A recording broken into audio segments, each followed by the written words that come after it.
Salut tout le monde, j'espère que vous allez bien. Donc aujourd'hui, je voulais faire une nouvelle vidéo pour vous présenter le setup le setup de short que j'ai pris aujourd'hui sur XRP. Puis après ça également, je voulais vous présenter comment en gros que j'ai pu, si on va sur Twitter, comment que j'ai pu en gros prédire le mouvement baissier qu'on a eu durant les derniers jours sur Bitcoin. Donc si pourquoi mon son est pas bon aujourd'hui, c'est parce que j'ai pas mon micro. Donc ça se peut que mon son soit pas très très bon. Mais en gros, comment j'ai pu prédire le mouvement baissier qu'on a eu ici sur BTC. Donc à peu près ici, j'ai commencé à poster sur Twitter que genre c'était assez baissier qu'est-ce que je voyais sur l'order flow. Puis je voulais vous montrer pourquoi que j'ai trouvé que c'était baissier sur l'order flow. Puis pourquoi que j'ai eu. Après ça, on peut voir que j'ai eu raison. Mais pourquoi j'ai eu raison? C'était quoi les raisons qui m'ont fait signaler que, ok, que là, ça pourrait être baissier. Fait que donc j'ai vraiment pas un bon setup aujourd'hui pour faire la vidéo, mais bon, c'est pas grave, je me suis dit je voulais quand même la faire.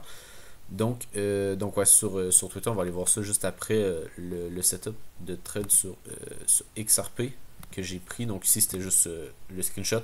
Donc ouais, c'est ça, j'ai fini en perte sur XRP parce que c'est vraiment chiant comme trade. En gros, je vais vous expliquer pourquoi que j'avais mis mon trade SL ici, pourquoi j'ai fait une erreur également sur ce trade là, mais ce trade là était vraiment genre high probability, c'était vraiment un excellent trade, c'est juste que j'ai fait une petite erreur de trade management. Donc si on revient sur XRP, on peut aller genre en H4 pour donner un petit peu de contexte. Donc ici en H4, qu'est-ce qu'on avait? C'est qu'on a un grand range ici entre le high qu'on a là et le low qu'on a ici. Donc après ça, on a une déviation juste là et on a eu le gros flash crash. Donc en gros, on a eu comme un gros PO3 avec ici, c'était comme le range. Après ça, la manipulation au-dessus, puis l'expansion en dessous qui est venu chercher tous les lots qu'on avait ici. Donc après ça, qu'est-ce qu'on a eu? C'était un rebond, ce qui est normal après avoir venu chercher autant de liquidité, autant de lots. Parce que toute la liquidité qu'on a là, ça permet de filer tous les ordres d'achat en limite qu'on avait, qui avait des gros joueurs du marché qui les avaient placés juste ici. Donc, on pouvait s'attendre à un rebond. Et après ça, c'est exactement ça qu'on a eu. Et après ça, qu'est-ce qu'on a eu? C'était, on était venu sweep la mèche juste après la mèche de liquidation. Donc ça, c'est vraiment souvent un niveau où est-ce qu'on a des beaux rebonds habituellement. Donc, on peut voir qu'ici, ça a été le cas. Et on a rebondi. La seule chose, c'est que directement, quand j'ai vu ça, je me suis dit, ok, c'est assez baissier. Parce que si on regarde une structure entre le high qu'on a là, le low qu'on a ici, par exemple, on dit peut-être que le high ici est un petit peu plus haut, mais mettons qu'on dit qu'il était là, peu importe, c'est pas très très grave. C'est surtout qu'est-ce que je vais vous montrer, c'est cette structure-là avec ce low-là, ce high-là, ce low-là qui est ici. Après, c'est pas une structure H1, c'est genre une structure, je dirais, 15 minutes environ. Donc en gros, juste si on suit la structure du mouvement baissier qu'on a vu ici, même si c'est une structure plus petite time frame que ça, genre une structure quasiment 5 minutes, mais si on suit juste à notre logique, ça serait clairement une structure. Et qu'est-ce qu'on est venu faire? C'est qu'on est juste venu la sweep. Donc si on vient en H1, on est vraiment juste venu sweep le high qu'on avait là, et après ça, on peut voir qu'on a un mouvement baissier. Donc qu'est-ce que je me suis dit, c'est que, ok, de 1, on n'a même pas réussi à break la structure après avoir venu chercher un niveau qui était assez clé. Il n'y a pas beaucoup de gens qui regardent ça, mais vraiment, la mèche après la mèche de liquidation, c'est souvent, on a souvent une belle réaction. Donc ici, en gros, c'est ça que je me suis dit, ok, on est venu chercher ce niveau-là, on n'est même pas capable de casser la structure comme il faut. Donc, qu'est-ce que ça veut dire? Ça veut dire qu'on devrait sûrement avoir un short à prendre si on a un short high probability qui se présente. Donc après ça, qu'est-ce qui est arrivé? C'était que je peux vous replay un petit peu ici. Donc ce matin, on est à peu près là. Donc ça, c'est dans la nuit à 3h du matin, mais peu importe, c'est pas très très grave. Donc ici, on peut aller en plus petit time frame, genre en 15 minutes. Et qu'est-ce qu'on avait ici? C'est que de 1, on peut très bien voir qu'on a un mouvement baissier. On a une structure baissière, on vient chercher juste la liquidité en dessous du lot qu'on a là, puis on a un rebond. Donc après ça, si on aura une belle accumulation après avoir venu chercher la liquidité, est-ce que j'aurais shorté? Non. Moi, qu'est-ce que je veux voir? C'est une distribution ou une redistribution vu qu'on est déjà baissier. Donc ici, on est baissier, comme ça. Donc on peut juste s'attendre à un lower high pour un lower low comme ça ici. Donc vous venez chercher la demand qu'on aurait là, qui correspond à la demand 30 minutes qu'on a juste là. Donc on peut voir la demand 30 minutes qu'on a ici. Donc on pouvait s'attendre à ce qu'on retourne là-dedans. Et en gros, ici, notre high protégé était là. Parce qu'on peut voir qu'on était vraiment venu retester toute la supply qui était là. Donc il n'y a pas de raison de revenir au-dessus de ce high-là.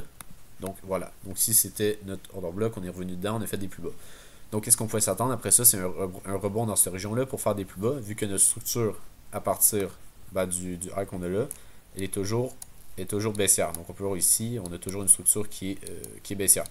Donc on peut juste s'attendre à un niveau plus bas comme ça. Donc c'était ça le plan. Et après ça, si on va en 15 minutes, qu'est-ce qu'on peut voir? C'est qu'on avait une belle order block juste ici. Donc on avait cet order block là qui est le dernier mouvement aussi avant le mouvement baissier qu'on a eu ici. Donc on peut voir, on a eu le grand mouvement baissier. C'est vraiment le dernier mouvement haussier avant le mouvement baissier qui n'avait pas été retesté. Après ça, tous les ordres blocs au-dessus ici avaient été retestés. Donc techniquement, notre protected high n'était pas là, mais il était plutôt ici. Si on veut être vraiment très très précis, il était là. Donc ça veut dire si on cassait ce high-là, on s'attendait à ce qu'on ait une rotation jusque dans le haut ici. Donc c'était vraiment cet ordre bloc-là qui était vraiment très très pertinente et qui allait sûrement mener un mouvement baissier pour venir faire des plus bas ici. Donc c'est exactement ça qui est arrivé. En gros, on a eu on est revenu dans l'order block et là on peut tirer notre range du low jusqu'au high, juste ici. Et après ça, qu'est-ce qu'on peut voir? On est revenu dedans et on a eu un retracement juste là. Donc après ça, quand on a eu ce retracement-là, ça c'était vers 7h45. Donc c'est là que j'ai fait un petit peu mon plan de la journée, si on peut dire comme ça. Voir un petit peu les niveaux qui seraient intéressants pour prendre des setups et mettre des alertes après. Parce qu'après ça, on n'a plus vraiment besoin de regarder les graphiques. Vu qu'une fois qu'on met nos alertes, une fois que les alertes sonnent, ben après ça, on peut checker pour prendre un trade, mais sinon, c'est pas tant pertinent. Donc ici, en gros, qu'est-ce qu'on a eu? Ça a été un mouvement... en gros, on avait... Mon PO était là. Donc c'était vraiment cette liquidité-là que je m'attendais à ce qu'on vienne la prendre. Pourquoi cette liquidité-là en particulier? Parce que je m'attendais pas à un modèle 1, donc une distribution de modèle 1 qui serait en gros qu'on viendrait sweep ce high-là, donc là, je suis en blanc. Et en gros, qu'on viendrait sweep ce high-là une dernière fois, donc on aurait un 1, 2 et 3 comme ça. Je m'attendais pas à ça parce qu'on avait déjà toute la supply, on était venu déjà la retester. Donc ce high-là était maintenant protégé à mon avis. Et donc je m'attendais juste à ce qu'on vienne chercher l'extreme liquidity qu'on appelle. Donc en gros c'est la dernière liquidité avant de venir chercher le high qu'on a là. Comment qu'on l'identifie? C'est qu'on va en low time frame. Donc par exemple ici c'était du 3 minutes ou du minute. Et en gros ici, ben, en 3 minutes on le voit très très bien. Donc ici c'était notre première structure après le high qu'on a formé ici. Donc si on regarde notre structure, ici il n'y a pas deux chandelles haussières consécutives, donc on ne compte pas ça comme une structure. Et là, ça c'est notre première structure 3 minutes. Après ça, ici en 1 minute, c'était une structure. On n'est pas obligé de venir chercher l'extreme liquidity en 1 minute, on peut simplement compter celle-là en 3 minutes. Puis on pouvait vraiment voir ici les equal high qu'on avait juste ici. Donc on est venu chercher ce POE-là parfaitement. Et donc ici, on pouvait marquer extreme liquidity juste là. Et donc c'était vraiment le PO qui m'intéressait. Donc quand mon alerte sonnait après ça, qu'est-ce que j'ai fait, c'est que, donc on peut juste replay un petit peu pour vraiment voir quand il a sonné ici. Donc qu'est-ce que moi j'aimais pas, c'était ça ici. Donc c'était ce demand là. Et qu'est-ce que je voulais voir, c'était en gros, je voulais voir qu'est-ce que le prix allait nous donner dans cette demand là. Parce qu'on aurait très bien pu juste revenir dans cette demand là pour faire des plus hauts. Parce qu'on essaie vraiment de donner toutes nos probabilités de notre côté. Donc si par exemple il y a quelque chose qui ne fonctionne pas dans le setup, ben, c'est pas intéressant à le prendre. Puis aussi pourquoi je vous disais que c'était un setup high probability, c'était juste avant de vous montrer comment j'ai pris trade. Ben, c'était parce qu'ici on avait énormément de liquidité et en gros il n'y avait pas vraiment d'order block à venir retester. Ici c'était vraiment juste des lots qui s'accumulaient, des lots. Donc il n'y avait pas vraiment de raison pourquoi le prix allait s'arrêter nulle part. Donc ici il y avait une petite order block en 3 minutes, c'est là qu'on s'est arrêté, vous allez voir par la suite, mais vraiment c'était minime, puis la plupart du temps on s'arrête pas vraiment sur ces niveaux là. Et également, si on regardait le volume profile, ici, qu'est-ce qu'on peut voir? C'est que quand on a eu cette bougie-là, qui est venue sweep la liquidité pour après se faire des plus bas, en 1 minute, je vais aller voir après, ben, c'est qu'on est également réintégré le volume profile, puis le volume profile était vraiment très très clean. Parce que qu'est-ce qu'on peut voir? Le volume profile, il y avait vraiment genre une belle forme, qui était vraiment parfaite, avec en gros pas beaucoup de volume aux extrémités, et vraiment une forme très très ronde. Donc qu'est-ce que ça nous donne, ce genre de forme-là, quand il est présente? Ben, c'est beaucoup plus de probabilité qu'on rotate quand on réintègre le value area high qu'on rotate jusqu'au value area low. Donc c'est ça qui est arrivé. Et en gros, la seule chose que je voulais voir, c'était la réaction dans cette demand-là. Parce qu'on aurait très bien pu ici accumuler. En gros, on va créer un support qu'on vient liquider pour après ça effectuer des plus hauts dans la demand que là. Donc c'est une possibilité. C'était pour ça que je voulais pas nécessairement rentrer tout de suite. Je voulais attendre de voir parce qu'ici, potentiellement, on pourrait avoir un modèle 1, même si je m'entends. Même si, comme que je disais au début, c'était pas ça qui était pour moi le plus probable. Donc, après ça, qu'est-ce qu'il faut regarder pour avoir notre entrée? C'est la structure 1 minute, quasiment ici, ouais, c'était 1 minute. Parce qu'en gros, on regarde la structure entre le low et le high qu'on a là. Puis dès qu'on a une structure et qu'on la break, on peut rentrer en position. Donc ici, en gros, notre break of structure, il était là. Parce que notre structure entre le low qui est là puis le high, il est comme ça. Parce qu'on a deux bougies baissières consécutives ici. Donc ici, c'était notre break de la structure. Et après ça, comme que je disais, il y avait cette demand-là. Donc j'ai attendu de voir qu'est-ce qu'on allait avoir dans cette demand là, et là on peut voir qu'on est revenu dedans ici, et là on peut voir le close qui est vraiment très très bas. Donc on a eu vraiment une clôture de la bougie qui était vraiment très très basse dans la demand. Donc pour moi je compte ça comme cassé, puis en gros cette demand là va pas être vraiment pertinente. Si on aurait juste fait une mèche comme ça ici, puis on aurait directement rebondi, là ben, j'aurais juste pas rentré en position, puis j'aurais attendu plus de confirmation. Donc qu'est-ce que j'aurais attendu? Ça aurait été en gros, par exemple, on aurait eu juste une mèche. J'aurais attendu qu'on rebondisse ici, puis qu'on recasse la structure entre le low qu'on aurait formé là, puis le high qu'on aurait formé ici. Donc c'est ça que j'aurais attendu pour entrer en short si jamais on aurait eu juste une mèche. Là, vu que le corps de la bougie a clôturé tellement bas, je me suis dit que la demande n'était plus vraiment pertinente, donc on peut juste l'enlever. Et en gros, qu'est-ce que j'ai fait, c'est que je suis rentré sur retest. Je crois que c'était quelque part par là. Donc je vais juste mettre ça ici. Et après ça, j'avais... donc voilà, là, mon outil de short est parti. Mais genre, en gros, j'avais un stop loss ici. Puis un TP sur le range low. Et ouais, donc c'est ça. Ici, j'avais juste un TP sur le range low. Pourquoi? Ben, c'est parce qu'ici, on a vraiment une demand 30 minutes là. On était déjà venu sweep le low. Donc je me disais, ici, en général, le prix n'a pas l'air très très intéressant à passer vraiment en dessous de ce low là. Donc pourquoi pas juste revenir sweep une dernière fois pour après ça peut-être faire des plus hauts. Ça restait que ça ici c'était high probability. Mais après ça, à partir de là, c'était pas vraiment high probability qu'on vient de casser plus bas. Puis également, on peut voir qu'on était quand même dans une zone intéressante. Avec le rebond qu'on avait eu ici, on était pas capable de casser la structure, mais on peut très bien avoir un retracement pour après ça faire des plus hauts. Donc c'est pour ça que je me disais que c'était pas tant pertinent ici d'essayer de target plus bas. Et après ça, mon entrée, j'avais 2.4 heures. Donc je crois que c'était directement ici. Ouais, c'était direct là. Mon entrée donc était juste ici. Après ça, j'avais un stop loss sur ce high là. Puis un TP juste sur ce low là. Après ça, qu'est-ce qui est arrivé? Mon erreur que j'ai fait, c'est que en gros, le prix, qu'est-ce qu'il a fait? Ben, on a eu le New York Open juste après. Et moi, qu'est-ce que je me suis dit quand j'ai vu ça? C'est que, en gros, en 5 minutes, on a le mouvement haussier avant le mouvement baissier qu'on a eu juste ici. Donc je me suis dit, ok, on est revenu retester order block ici. Donc si je fais juste mettre mon rectangle à la bonne place. Donc ici, on était venu retester notre order block. Je peux enlever ça aussi parce que vous savez c'est quoi ma position. Donc en gros, on est revenu tester ça. On est revenu suivre le high qu'on a là. Puis c'est également, si vous connaissez bien Wyckoff, vous pouvez voir la redistribution qu'on a là. Avec, bon, on est venu créer un support qu'on est venu liquider. Pour après ça faire des plus hauts. Et on est venu chercher la training range pour après ça faire des plus bas. Donc ça, c'est vraiment parfait. Ça montrait pour moi une redistribution. Et en gros, que ce high-là allait être protégé. Et c'est là que j'ai fait mon erreur. Parce qu'en gros, j'ai pas été en low time frame. Puis en low time frame, qu'est-ce qu'on avait? C'était ça ici. C'était vraiment ce dernier mouvement haussier-là avant le mouvement baissier. Donc c'était vraiment les derniers ordres en négatif des institutions qui étaient là, qui avaient permis de faire le mouvement haussier qui était venu liquider cette liquidité-là au nord. Donc en gros, ici, il aurait fallu qu'à ce moment-là, je bouge pas mon stop loss. Mais qu'est-ce que j'ai fait? C'est que j'ai bougé mon stop loss ici, juste là.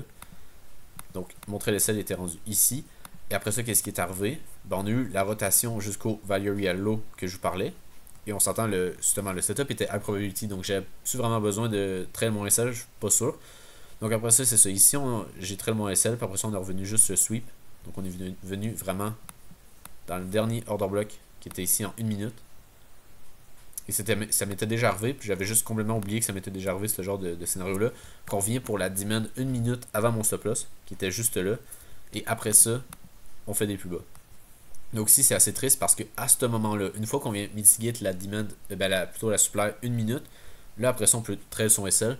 Puis en gros, ici, qu'est-ce qui serait arrivé? C'est que j'aurais une entrée, comme que je vous disais, elle était ici, avec un stop là, puis un TP là. Donc on est quasiment venu chercher mon TP, mais ça vaut pas la peine de prendre un profit partiel. Parce que de 1, votre profit partiel, qu'est-ce qu'il va faire? C'est qu'il faut juste diluer vos profits quand que le trade va juste directement aller chercher votre TP. Puis ce genre de setup là, il y a genre 80% de chances qu'on touche le take profit, même plus que ça. C'était vraiment un très très beau setup. Avec de 1, la liquidité qu'on a accumulée là qui était juste magnifique. Plus on s'est fait comme accepter à l'intérieur du value area. Donc en gros on a clôturé en dessous du value area high. Donc on pouvait s'attendre une rotation là, puis une rotation jusqu'à là. C'est juste que c'est ça. Le problème, c'est que sur ce setup là, on est vraiment revenu pour la dernière supply qui était là. Et après ça, on est venu faire des plus bas. Donc après ça, on est venu chercher le TP. Donc qu'est-ce que je pourrais vous dire ici? Qu'est-ce que j'aurais dû faire? C'est en gros avoir plus confiance en mon setup. Parce qu'ici, vraiment, c'était vraiment le setup parfait. Sincèrement, en le regardant après, là, ici, même si oui, techniquement, le trail SL, si on regarde juste sur du 5 minutes, du 3 minutes, c'était valide de le bouger là. Mais si on regardait sur du 1 minute, il y avait encore la supply. Donc ici, qu'est-ce qu'il a fallu que je fasse? C'est juste laisser ce trade-là se dérouler. Juste mettre une alerte sur la supply 1 minute que là, puis sur le TP. Si jamais c'est TP direct, c'est correct. Si jamais on revient sur la supply, vu que c'est un setup high probability, je répète en 1 minute. Puis juste regarder, ok, c'est quoi ma dernière structure entre le high qu'on a là, puis ben le low qu'on a formé ici. Puis en gros, ça aurait été ici, ça aurait été plutôt, ça aurait été ici. Donc en gros, à partir de là, qu'est-ce que j'aurais pu faire? C'est là bouger mon stop loss. Parce que dès qu'on vient mitigate, on peut juste revenir sous le high pour faire des plus bas. Donc on peut pas directement trail son SL là. Mais en gros, une fois que j'aurais eu mon alerte là, j'aurais pu juste attendre. Puis le prix en gros aurait redescendu ici, bam. Et juste là, quand on est venu clôturer en dessous du boss, je vous dirais, on va juste, ouais, donc ici, donc à 14h13, à ce moment-là, qu'est-ce que j'aurais pu faire? C'est là, trail SL ici. Donc juste là, j'aurais pu mettre mon stop loss là. J'aurais pu me sauver, je crois que c'était, ça devait être à peu près 0.2 heures si jamais le prix revenait là. Bon, c'était quasiment sûr qu'on venait chercher mon stop loss après. Donc ici, c'était valide de bouger mon stop loss là parce qu'il n'y avait plus vraiment de raison que le prix revienne au-dessus. Tandis que quand j'avais mis mon stop loss là, il y avait encore une raison. C'était la supply 1 minute qu'on avait là. Puis également, si on regarde le prix est là, puis mon entrée était là à peu près. Donc si on revient en 5 minutes, mon entrée, elle était ici, à peu près là. Puis on peut voir que le prix est là. Donc, qu'est-ce que j'aurais pu faire? Vu que le prix, quand on est revenu boss, après avoir venu chercher la dernière supply, était très très proche de mon prix d'entrée, j'aurais pu prendre le risque que j'ai enlevé là. Parce qu'on peut voir que mon stop loss était initialement là, mais j'ai déplacé là. Donc, ça fait que par exemple, au lieu de risquer, je sais pas moi, 100 USDT, ben là, tu es rendu que tu en risques juste 80. Mais qu'est-ce que tu peux faire? C'est que vu que c'est un setup high probability, puis que tu le sais que tu as de fortes chances qu'on vienne chercher le TP avant de venir chercher le SL qui serait là, ben, qui serait rendu là, ben, c'est que tu peux ajouter le risque que tu as enlevé. Donc en gros, une fois qu'on aurait boss ici, qu'est-ce que j'aurais dû faire? Ça aurait dû prendre un autre setup, avec un stop là, puis un TP ici, donc à 2.77 heures. Mais ce setup là, au lieu de risquer 1 heure au complet, j'aurais risqué 0,2 heures. Donc ça fait que sur la première position ici, donc sur celle-là ici, avec un stop loss qui était initialement là, puis un TP qui était là, ben celle-là je risquais 1 R. Mais vu que j'ai montré celle qui est là, je risque maintenant 0,8. Ben sur celle-là, je peux risquer 0,2. Fait qu'au total, 0,8 plus 0,2, ça fait 1 R. Donc si le prix sera revenu au-dessus de montrer l'essai, j'aurais perdu 1 R. Mais si jamais le prix fait juste dump, comme qu'il a fait là, ben j'aurais gagné encore plus. Donc ça, c'était un setup. Donc on peut enlever ça. Donc ça, c'est un setup à 2.77 que j'aurais fait 0,2. Donc je sais pas exactement qu'est-ce que ça fait si je calcule ça ici. Donc ici, en gros, ça aurait fait 0,2 fois 2.77. Donc ça aurait fait 0,55 heures de plus de profit. Plus mon 2.5 environ. Donc ça m'aurait fait un setup à 3 heures. Mais en gros, qu'est-ce que j'ai fait? C'est que j'ai fait une erreur sur le trail SL. Puis je l'ai pas mis à la bonne place. Ben, j'ai bougé trop tôt. Donc ouais, ça c'était une erreur que j'ai fait. Et je voulais quand même vous le partager. Même si j'ai perdu 0,5, ça aurait dû être un setup à 3 heures comme que je vous dis. Et le TP était là. Puis pour l'instant, c'est un bon TP. Parce qu'on peut voir le prix n'est pas vraiment break en dessous. Ça fait du sens vu que ici, je veux dire, on a de la misère à se faire accepter vraiment en dessous de ce niveau-là. Ici aussi. Fait qu'après ça, c'est la même chose ici. Ça m'étonnerait qu'on break vraiment très très agressivement ici. Également, vu qu'avec le contexte, ça m'étonnerait qu'on fasse juste un autre mouvement aussi, vu qu'on est un autre mouvement baissier, vu qu'on est déjà assez baissier. En item frame, on pourrait très bien avoir le rebond ici pour potentiellement faire des plus bas par la suite. Donc, ça c'était sur XRP. Puis également, je vais vous montrer sur BTC. Donc, sur BTC, en gros, c'était comment que j'avais réussi à identifier le mouvement baissier qu'il allait avoir. J'ai pas vraiment tradé ce mouvement-là, mais c'était quand même pertinent, je trouve, à vous le montrer. Donc, c'était sur Twitter. En gros, c'était un petit peu plus tôt. Je voulais juste vous montrer les posts que j'avais fait. Bon, c'était des posts assez, ça m'a pas pris beaucoup de temps à les faire. C'est juste pour dire qu'est-ce que je pense du marché vite fait. Donc, en gros, ici, c'était il faut absolument bounce ici, quit get ugly. Puis en gros, c'était à 10h27 AM. Donc ça, on va voir sur le graphique à 10h27 AM. Où est-ce qu'on était? On était, donc c'était le 24 février à 10h. Donc c'était ici. Donc c'est juste avant, ben en gros on avait déjà commencé un peu à dump avec cette bougie-là, mais c'est vraiment juste avant le gros mouvement baissier qu'on a eu là, puis le gros flash crash, vous l'appelez ça comme ça, même si en réalité c'est pas vraiment un flash crash, c'est juste qu'on a, on a descendu. Je veux dire, on a juste dump parce qu'on avait la distribution à time frame que je parlais. Donc pourquoi que j'ai pu identifier à partir de ce moment-là qu'on allait sûrement dump? Ben, c'était de 1, si vous connaissez le contexte, item frame, on était dans une distribution. Donc, si on était dans une distribution, finalement, ça a été une distribution en modèle 2. Donc, on est juste venu faire un lower high ici pour pas se faire des plus bas. Et en gros, moi, au début, je pensais que ça allait être un modèle 1. Donc, en gros, qu'on allait accumuler ici pour après ça faire des plus hauts. venir sweep une dernière fois le high qu'on a là, puis après ça, changer la structure ici, et là, faire le dump qu'on a eu ici. La seule chose, c'est que ce scénario-là est invalidé une fois qu'on est venu faire de l'inducement sur ce high-là ici. Donc, j'en avais déjà parlé sur Twitter. En gros, à partir de ce moment-là, ça faisait plus de sens de faire le modèle 2 parce qu'ici, on était venu faire de l'inducement. Donc, pour moi, ça montrait juste que les institutions allaient directement dump le prix sans venir chercher un nouvel ATH. Même si je trouvais que c'était le plus probable vu qu'on allait créer encore plus d'euphorie. Et donc, venir chercher un nouvel ATH une dernière fois, ça aurait été vraiment clean. Mais ouais, là, on peut voir qu'on est juste venu faire de l'inducement au 98.8. Puis en gros, quand est-ce que, pour moi, ça a été vraiment confirmé, c'est quand on est venu casser le low, donc sur cette bougie-là, à 12h30. Parce qu'en gros, ici, on avait une demand, on est revenu dedans, sur cette bougie-là, on a remonté, on a fait des plus bas. Donc à partir de là, je m'attendais vraiment à un mouvement baissier. C'est juste qu'après ça, le timing, c'est assez dur. Parce que ici, par exemple, on aurait très bien pu juste accumuler là, faire des plus hauts comme ça ici, venir là-dedans, puis après ça, on accumule de la liquidité, on accumule de la liquidité, puis après ça, on dump. Mais pourquoi que je l'ai su directement là, qu'il y avait des fortes chances que ça dump? Ben, c'est à cause de l'order flow. Donc c'est à cause de Velo Data qui m'a permis de. Ben, en gros, c'était aussi de l'expérience parce que je me souvenais de qu'est-ce que l'order flow ressemblait en été 2021. Donc, ça, j'avais fait également un post euh, ici sur Twitter. Donc ça, c'était qu'est-ce que je pensais si jamais on continuait à se lead. Donc, ça veut dire que le prix vraiment descend tranquillement puis que ça montre qu'il n'y a pas vraiment d'acheteurs. Donc, on va avoir un gros mouvement baissier. Mais en gros, c'est ça. J'ai dit la price action me fait tellement penser à été 2023 et l'order flow paraît également. Flash crash en point d'interrogation. Et en gros, c'était cette fractale-là que j'avais vue sur Twitter puis qui m'a directement fait penser à 2023. Parce que, en gros, en 2023, si vous voyez, en gros, à ce moment-là, je tradais également. J'avais exactement les mêmes idées en tête qui étaient en 2023. En gros, on a vu cette distribution-là. À ce moment-là, je ne savais pas que c'était une distribution.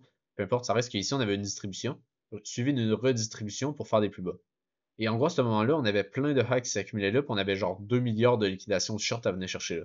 Donc je m'étais dit ici que on allait sûrement avoir un rebond, venir chercher toutes ces liquidations-là pour après ça faire des plus bas. Donc j'étais quand même baissier durant l'été 2023. Mais en gros, qu'est-ce que j'avais fait comme erreur? C'est que j'avais juste long ici tout le temps pour venir essayer de chercher les 2 milliards de shorts. Jamais ça avait jamais fonctionné. Donc c'est la dernière fois que j'utilisais les heatmaps de cette manière-là. Mais, euh, mais on peut voir que c'est vraiment pareil. Ici, on avait la distribution, on la voit pas très bien, mais avec le hack qu'on a là, qu'on était venu sweep ici. Donc, ce high-là, on est venu sweep, on a eu le retest, puis après ça, on a fait des plus bas. On peut vraiment voir que ce price action-là qui est ici, qui a mené au dump, est pareil que la price action ici qu'on a eu là. Donc ici, c'est pareil à là.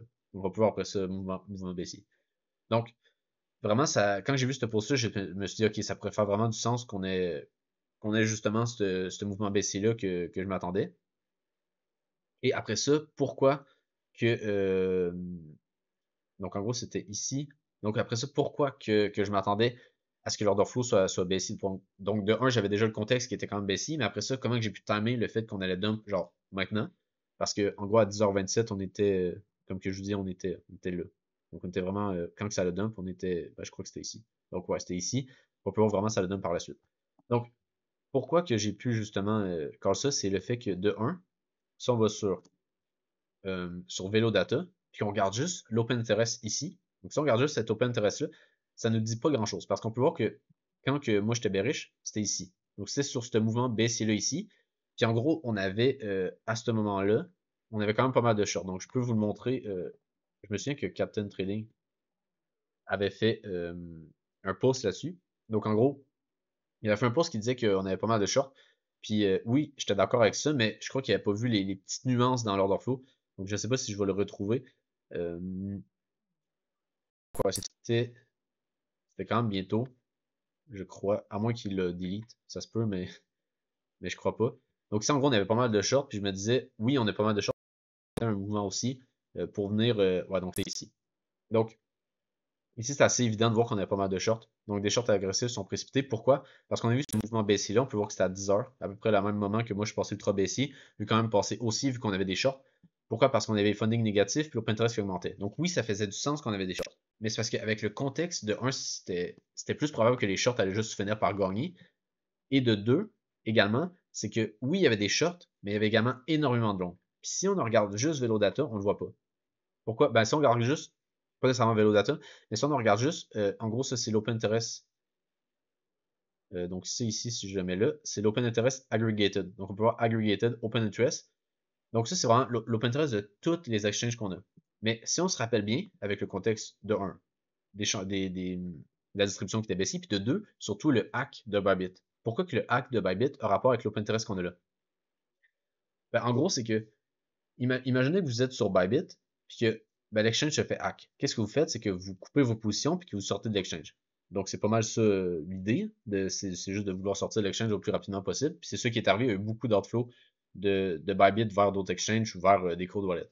Donc, si on regarde juste, donc si on est là on est sur Bybit, là on est sur l'open interest, mais au total. Donc, c'est vraiment en comptant toutes les exchanges. Mais si on va juste, si j'enlève juste ça 2 secondes, et qu'on regarde open interest, mais juste, pas aggregated, juste sur le ticker qu'on est. Donc, ça en ce moment, ça c'est l'open interest de Bybit. Et qu'est-ce qu'on peut voir quand ils se sont fait hack? Ici, sur le petit mouvement baissier qu'on a eu là, boum, énormément de positions qui se sont clôturées. Et donc, c'était majoritairement des longs. Donc, quand on a eu ce mouvement baissier-là, qu'est-ce qu'on peut voir, c'est que, ben, de un, c'était l'open interest qui a vraiment chuté, qui a causé ce mouvement baissier-là. Parce qu'en gros, tout le monde a clôturé leur long. Donc, qu'est-ce que moi, ça m'a dit quand on a eu tous ces longs-là qui se sont clôturés? C'est que tout ça ici, donc en gros, tout ça ici, c'était des longs. Donc, absolument toutes ces positions-là, c'était des longs. Parce qu'on peut voir que, ben, pas nécessairement toutes, mais je veux dire, une bonne majorité, c'était des longs. Parce que, quand l'open interest a chuté, le prix a vraiment chuté très, très agressivement. Genre, si on va en 2 heures, on peut voir le prix vraiment très, très chuté. C'était les 3 bougies baissières qu'on a eu là qui a causé le mouvement baissier sur Bitcoin. Donc, c'est à cause de l'open interest sur Bybit. Après ça, si on va prendre le même graphique du BTC, mais on va voir sur Binance. Et là, voilà. C'est exactement ça que je me suis dit. Je ne sais pas si vous avez compris directement juste en le voyant, mais c'est que sur ce mouvement baissier-là, l'open interest sur Binance n'a pas chuté. Et si on va en daily, on peut voir que l'open interest a la même forme. Donc si on enlève ces 2 bougies-là, ben, ces 3 bougies-là, vu que ça a été causé par le mouvement baissier après, mais si on regarde avant, en gros, l'open interest ici, c'est la même chose que sur Bybit, c'est juste que les positions n'ont pas encore clôturé. Donc on peut voir sur Binance, on a comme un petit mouvement aussi ici. Donc c'est exactement la même chose que sur Bybit. Donc qu'est-ce que ça me dit? Ça me dit que les positions longues sur Binance n'ont pas été clôturées. Et ça me dit qu'il y a énormément de longues dans le marché. Donc ça veut dire que le marché, en gros, il tient ici à cause de ça, puis à cause de l'open interest de Bybit. Donc qu'est-ce que ça me dit? C'est que oui, même s'il y a un peu de short là, qui s'ouvre, quand on a le mouvement baissier là, ça reste que dès qu'on, donc si on revient sur Velo Data, dès qu'on va venir mettre les longues un peu à mal, donc un peu, qui vont un peu se faire, ben, se mettre hors position, donc ben, ils vont être en négatif, donc par exemple, ils vont être obligés de clôturer, ben, ça va faire qu'il va y avoir énormément de longues qui vont être obligés de clôturer en même temps. Puis également, une autre chose qui m'a vraiment fait penser qu'on allait avoir ce flash crash-là, donc vous pouvez voir que c'est vraiment beaucoup de choses, mais aussi c'est que j'ai reconnu la pattern de l'été 2023 sur l'order flow, et donc ici, c'est pas exactement pareil, mais ça ressemble quand même pas mal. Donc là, on a juste Binance, mais je crois que c'était pas mal pareil. Donc, avant le flash crash de 2023, qu'est-ce qu'on avait? Latéralisation ici, on peut voir ici. Inducement, donc on vient sweep les highs. L'order flow, ben pas l'order flow, mais plutôt l'open interest augmente, augmente, augmente, augmente. Puis après ça, boom. Énorme flash crash. Donc, si vous voyez, genre ça ici, c'est la même chose que qu'est-ce qu'on a eu récemment. Donc, c'est exactement la même chose. Genre, le mouvement est pareil. Donc, c'est pour ça que je pensais vraiment baissier. C'est pour ça que je n'étais pas d'accord avec qu'est-ce qu'il avait dit qu'il y avait des shorts. Ouais, mais oui, il y avait quand même pas mal de shorts, mais en comparaison avec tout ce que je vous ai expliqué, avec tout le contexte, les shorts allaient sûrement s'en sortir, puis les longues allaient sûrement se faire règle. Donc c'est ça qui est arrivé, puis vraiment, la clé, c'était de regarder l'open interest juste sur Binance, puis pas regarder l'open interest total. Parce que c'est vraiment ça qui donnait la clé de la réussite ben, j'ai pas vraiment fait de l'argent parce que j'ai pas shorté le marché sur BTC, mais ça reste que j'étais swing short sur Atom et d'autres cryptos. Donc ça a quand même ajouté de la confiance sur mon swing short. Et donc on peut voir que ça a bien fonctionné ici sur BTC. Donc ouais, c'était pas mal tout pour cette vidéo. Donc on peut voir après ça si on a eu le bon mouvement baissier. C'était quand même une longue vidéo, pas de micro, donc j'imagine le son va être pas très bon. Mais c'est pas grave. Donc je vous souhaite une bonne journée, puis on se retrouve pour une prochaine vidéo. Bye.